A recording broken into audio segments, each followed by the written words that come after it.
அமைச்சர் உதயநிதி ஸ்டாலின் தலைமையில் மதுரை மாவட்ட ஆட்சியர் அலுவலகத்தில் ஆய்வுக் கூட்டம் நடைபெறவுள்ளதையொட்டி பொதுமக்கள் பயன்படுத்தும் கழிவறைகளை அதிகாரிகள் சுத்தம் செய்யவில்லை என்று குற்றச்சாட்டு எழுந்துள்ளது. இதுகுறித்து எமது செய்தியாளர் சல்மான் வழங்கும் கூடுதல் தகவல்களை தற்போது கேட்கலாம். வணக்கம் சல்மான், கழிவறைகளை சுத்தம் செய்யவில்லை என்று பொதுமக்கள் குற்றம் சாட்டியுள்ளனர். இதுகுறித்த விரிவான தகவல்கள் என்ன சல்மான், சொல்லுங்க. அமைச்சர் உதயநிதி தலைமையில் இன்று அனைத்து துறை அதிகாரிகளுடனான ஆய்வுக் கூட்டம் மதுரை மாவட்ட ஆட்சியர் அலுவலகத்தில் நடைபெறுகிறது. இதற்காக கடந்த 10 நாட்களாகவே மதுரை மாவட்ட ஆட்சியர் அலுவலகத்தை அந்த கூட்டரங்கு நடைபெறக்கூடிய பகுதி முழுவதிலுமாக தூய்மைப்படுத்தும் பணிகளில் ஈடுபட்டிருந்தார்கள். பல மாதங்களாக அந்த பகுதியில் கழிவறைகள் சேதமடைந்து அது தொடர்பாக அதிகாரிகளும் அதே போன்று பொதுமக்களும் புகார் அளித்த நிலையில் கண்டுகொள்ளாத நிலையில் அமைச்சர் உதயநிதியின் வருகைக்காக மட்டும் அந்த 10 நாட்களாக வேலை செய்து அதனை சீரமைத்தார்கள்.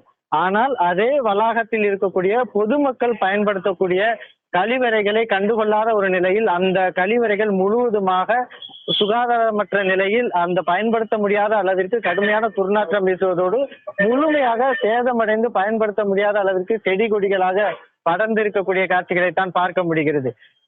எப்படி ஒரு ஆய்வுக் கூட்டம் நடத்தும் அந்த ஆய்வுக் கூட்டத்திற்கு அருகே இருக்கக்கூடிய கழிவறைகள் தூய்மைப்படுத்தப்படுகிறதோ அதே போன்று பொதுமக்கள் பயன்பாட்டிற்காக அமைக்கப்பட்ட கழிவறைகளை மட்டும் கண்டுகொள்ளாதது ஏன் என பொதுமக்கள் கேள்வி எழுப்புகிறார்கள்.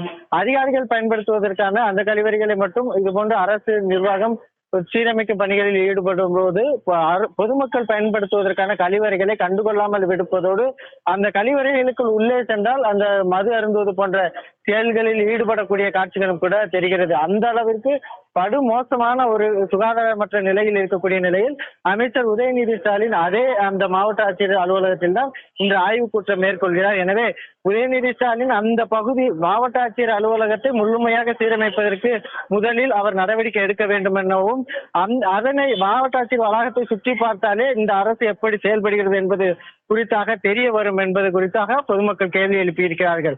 எனவே இதுபோன்று பொதுமக்கள் இந்த அரசு என்பது அமைச்சருக்காகவே செயல்படக்கூடிய அரசு போன்று பொதுமக்களை கண்டுகொள்ளாமல் இருப்பது போன்ற ஒரு நடவடிக்கையாக தான் இந்த நடவடிக்கை இருப்பதாக பொதுமக்கள் குற்றம் சாட்டியிருக்கின்றனர். அமைச்சர் உதயநிதி ஸ்டாலின் தலைமையில் மதுரை மாவட்ட ஆட்சியர் அலுவலகத்தில் ஆய்வுக் கூட்டம் நடைபெறவுள்ள நிலையில் பொதுமக்கள் பயன்படுத்தும் கழிவறைகளை அதிகாரிகள் சுத்தம் செய்யவில்லை என்று பொதுமக்கள் குற்றம் சாட்டியுள்ளனர். இதுகுறித்த விரிவான தகவல்களை வழங்கியமைக்கு நன்றி சல்மான்.